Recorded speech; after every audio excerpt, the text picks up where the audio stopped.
আমাদের বেঁচে থাকার জন্য বাতাস সবচেয়ে দরকারি উপাদান, কিন্তু সেই বাতাস যদি হয় দূষিত তবে তা হয়ে ওঠে জীবনের জন্য হুমকি। সম্প্রতি এক রিপোর্টে উঠে এসেছে ভয়াবহ তথ্য। বায়ু দূষণে ভারতের পরেই রয়েছে বাংলাদেশ। বায়ু দূষণের কারণে দেশের মানুষের গড় আয়ু থেকে হারিয়ে যাচ্ছে 5.5 বছর।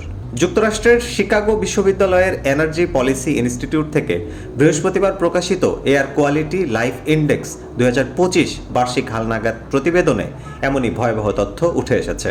প্রতিবেদন অনুযায়ী বাংলাদেশের বায়ু দূষণের মাত্রা বিশ্ব স্বাস্থ্য সংস্থা ও দেশের নিজস্ব মানদণ্ডের চেয়ে বহুগুণ বেশি।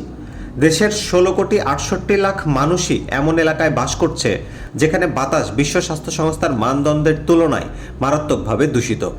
এমনকি দেশের সবচেয়ে কম দূষিত জেলা লালমনিরহাটেও WHOর মানদণ্ডের চেয়ে 7 গুণ বেশি দূষণ রয়েছে। 1998 থেকে 2023 সাল পর্যন্ত বাংলাদেশে সূক্ষ্ম ধূলিকণার ঘনত্ব বেড়েছে 66%-ও বেশি। এর ফলে গড় আয়ু থেকে আরও 2.4 বছর কমেছে। সবচেয়ে বেশি ক্ষতিগ্রস্ত হচ্ছে ঢাকা ও চট্টগ্রামের মতো জনবহুল এলাকা। প্রতিবেদনটি বলছে, ভয়াবহ পরিস্থিতি সত্ত্বেও নীতি ও পদক্ষেপ এখনও খুবই দুর্বল। ঢাকার আশেপাশের ইটভাটা দীর্ঘদিন ধরেই দূষণের প্রধান উৎস হলেও সেগুলো কার্যকরভাবে নিয়ন্ত্রণ করা যাচ্ছে না।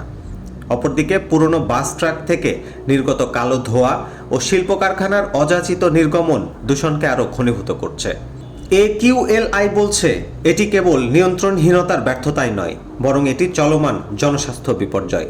হাসান অয়ন, উইকলি ইনকিলাব।